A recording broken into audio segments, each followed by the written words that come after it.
The US bond markets have been volatile lately. Investors are worried about tariffs, they're worried about the fiscal deficit in the US, and they're also worried about a potential loss of the safe haven status for the dollar and US Treasuries. There's a lot to unpack here.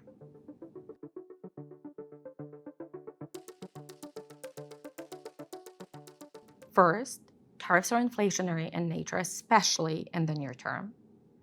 Then the One Big Beautiful Bill Act is expected to increase the fiscal deficit by anywhere from $1.5 to $3 trillion over the next decade. That's because the tax cuts embedded in it are greater than the potential savings. And so, with more Treasury supply and with investors continuing to worry about the fiscal health of the United States, we could see the term premium on Treasury yields increase because investors may require higher compensation for higher risk. So, taking all these issues into consideration, what are your expectations for the Treasury market? Politicians will be politicians, and there's going to be constant news flow coming out of Washington. So, what investors need to focus on is how to separate noise from signal. So, for instance, we know the tariffs in the near term will be inflationary, but the long term impact of tariffs would be less pronounced.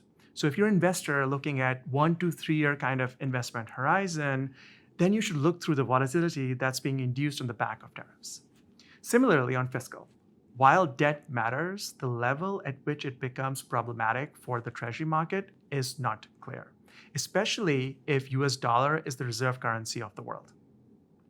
Our analysis shows that there's very little relationship between debt levels and treasury yields across the globe.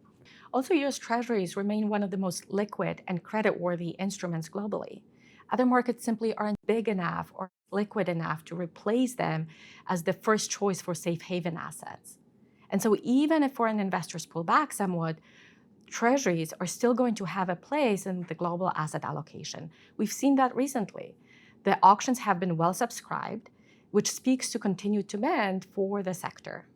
Absolutely. And US Treasury Secretary Scott Bessent is committed to keeping treasury yields lower. Also, if you go into a growth slowdown later in the year, we think the Fed can actually cut more than what the market is pricing in. And this should support the treasury market. The growing deficit also puts pressure on the US dollar. What is your perspective on that? We think the US dollar retains its reserve currency status, simply because, like the treasury market, there is no viable alternative. Where do you think Treasury yields are heading then?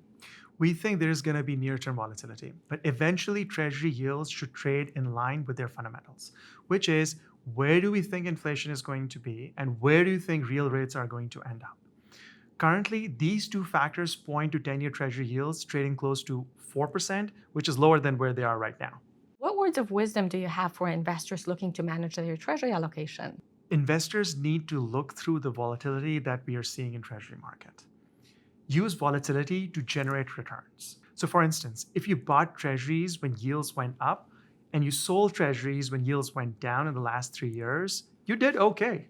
Also, it matters where you take that duration risk. So for instance, if you're buying the intermediate part of the treasury market, we think that's shielded from all the fiscal noise, yet at the same time, if the Fed cuts, you can benefit greatly.